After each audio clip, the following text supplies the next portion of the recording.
ये एक बड़ा एक सिंपल मैसेज है कि जैसे आपकी फैमिली आपके साथ रहती है बीमारी में, तो हम पेशेंट्स के साथ रहना चाहते हैं। तो हमारा एक व्हाट्सएप ग्रुप है, उसमें हम इमीडिएटली रिस्पॉन्ड करते हैं। एक वेबसाइट है, पेशेंट्स उनमें हमें कांटेक्ट कर सकते हैं। पर जिन पेशेंट्स को नहीं पता चलता कि उन्हें ये बीमारी है, उन्हें कैसे पता चले, उनके लिए अवेयरनेस के लिए क्या करें? हम स्क्लेरोडर्मा पेशेंट अवेयरनेस प्रोग्राम करते हैं हर साल, और इस साल भी अब दो तीन सालों के गैप के बाद, कोविड के बाद हमने अब किया है। तो ये हमारा एक एफर्ट रहता है कि पेशेंट्स जिनको रेनॉड्स है या स्किन टाइटनेस है, जिनको ये बीमारी है जो काफ़ी रेयर है, वो लोग यहाँ आ पाएँ और एडिक्वेट ट्रीटमेंट उनको टाइम रहते मिल जाए। सो ये हमारा एफर्ट रहता है, और ऐसे 1000 पेशेंट्स हमारे पास हैं, और आई थिंक वर्ल्ड में सेकंड लार्जेस्ट पेशेंट्स हैं हमारे पास। और हम लोग काफ़ी इस पे रिसर्च भी कर रहे हैं। काफ़ी ड्रग्स हम नई तरीके से प्रयोग में ला रहे हैं, जो गठिए में या किसी अदर ऑर्गन ट्रांसप्लांट के बाद जैसे टैक्रोलिमस इस्तेमाल हुई है, वैसे हमने इस बीमारी में भी यूज़ किया और पेशेंट्स को बेनिफिट हुआ है।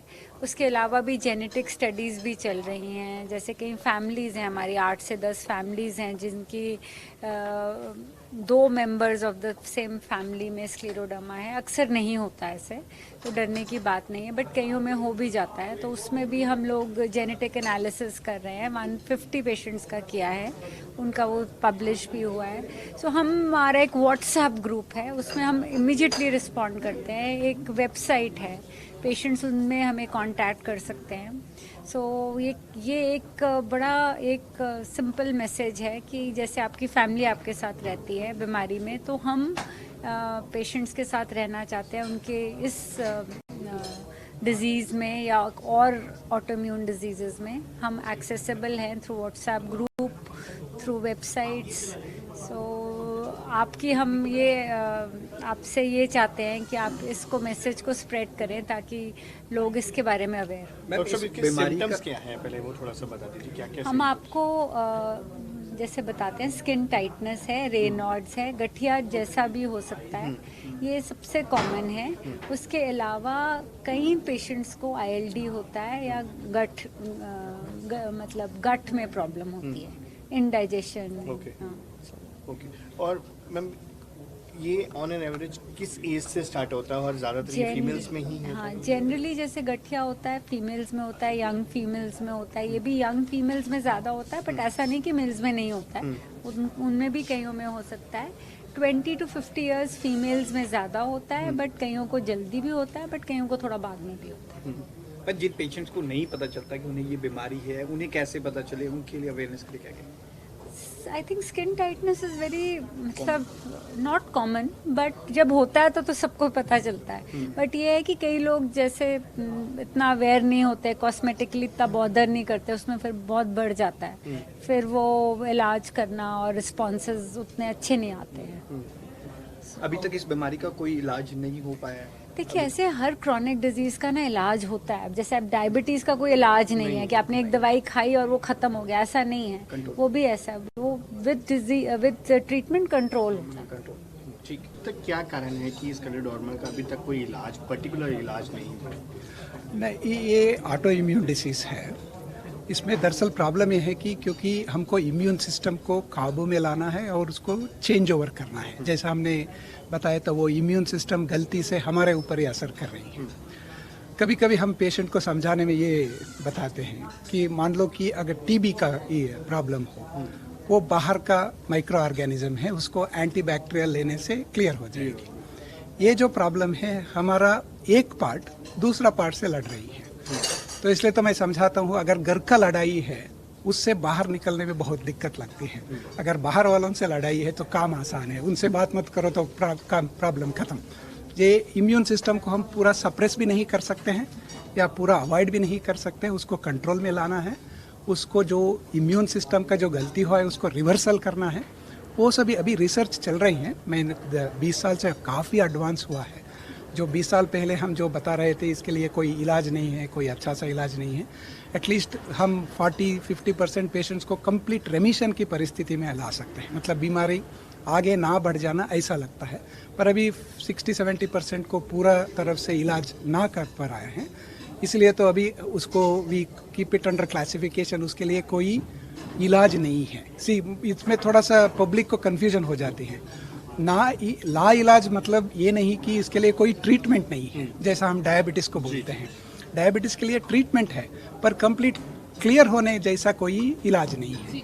अभी स्क्लेरोडर्मा में वही है। स्क्लेरोडर्मा या कोई ऑटो इम्यून डिसीज में इलाज है, उससे पेशेंट नॉर्मल रह सकते हैं, जो डैमेजेस डिफॉर्मिटीज़ हो सकता है उसको अवॉइड कर सकते हैं, पर कंप्लीट होना या कंप्लीट निकलना सिर्फ स्मॉल परसेंटेज में होता है। 30%, काफ़ी सारे में लाइफ टाइम, काफ़ी सारे में बंद हो जाती है। कुछ 30-40% पेशेंट में थोड़ा अच्छा हो गए तो रेमिशन में आ गए तो बंद भी करते हैं, पर सिर्फ 30-40% में होती है।